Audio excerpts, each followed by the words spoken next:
So Kareem, I think one of the things which we've in this particular context is that how do you see AI innovation helping to support and elevate cyber teams, especially when it comes to scaling expertise and easing pressure, which just Tony talked about.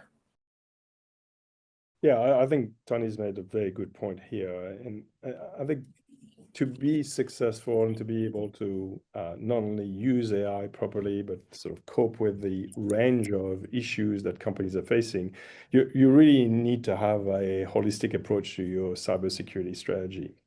And how we think about it really from a Palo perspective is ensuring that you essentially think about platformizing your cybersecurity approach so that you have fewer vendors to manage, have fewer tools to manage, so that you can have this consistency of policies and integrations across all the solutions.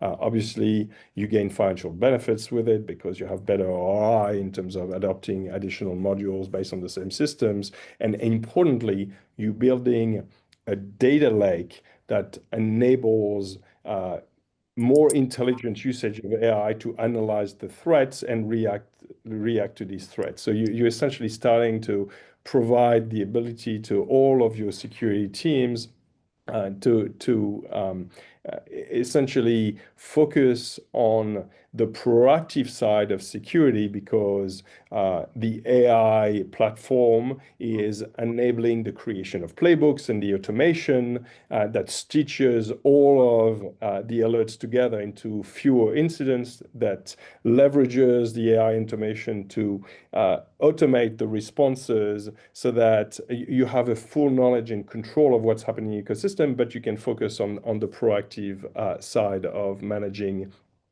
these incidents that you may be facing. So it's changing the job of the security teams entirely, but it's really providing them with a much, much better outcome and a much better ability to control where things are going. And I think, as you said earlier, obviously there's some issues that we see with regards to the potential negative sides of AI and how attackers are leveraging it. But in the main, I think that as a security company, we believe very strongly that AI is actually going to be a phenomenal enabler for us to fight these attacks and certainly enable the teams that are working in cybersecurity.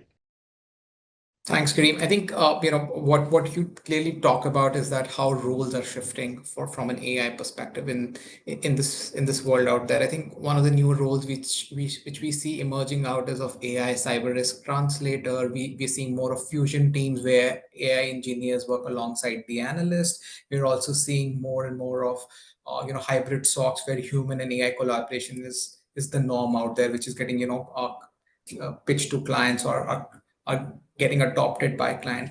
Clearly, talent roles will evolve as AI advances. Definitely, we will see cybersecurity to be no longer a bolt-on conversation, but more around, for the modern infrastructure and embedded conversation as we sort of, take things ahead.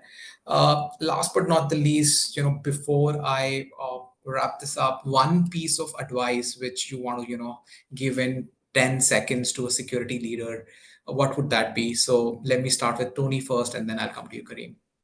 Start with the business context in mind. Absolutely. No matter if it's a use case you're trying to build, a program you're building, et cetera. If we're not linking back to business strategy and business innovation, we ought to be highly questioning it. I think Tony's piece of advice is very sound.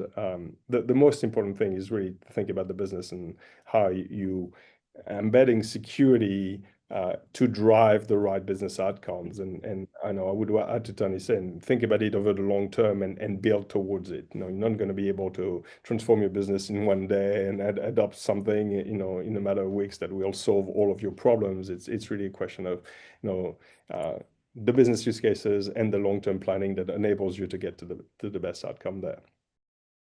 All right, thanks. I think to succeed right now for an enterprise, they must invest in the right security partners, be it a tech partner or a service partner, embrace AI responsibly, and empower talent so that security becomes more of a business accelerator, not a barrier out there.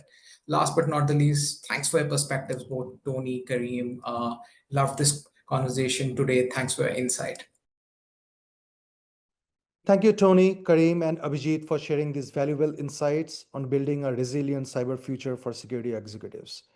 For more information about Wipro and Palo Alto Networks partnership, please visit wipro.com/Palo Alto Networks.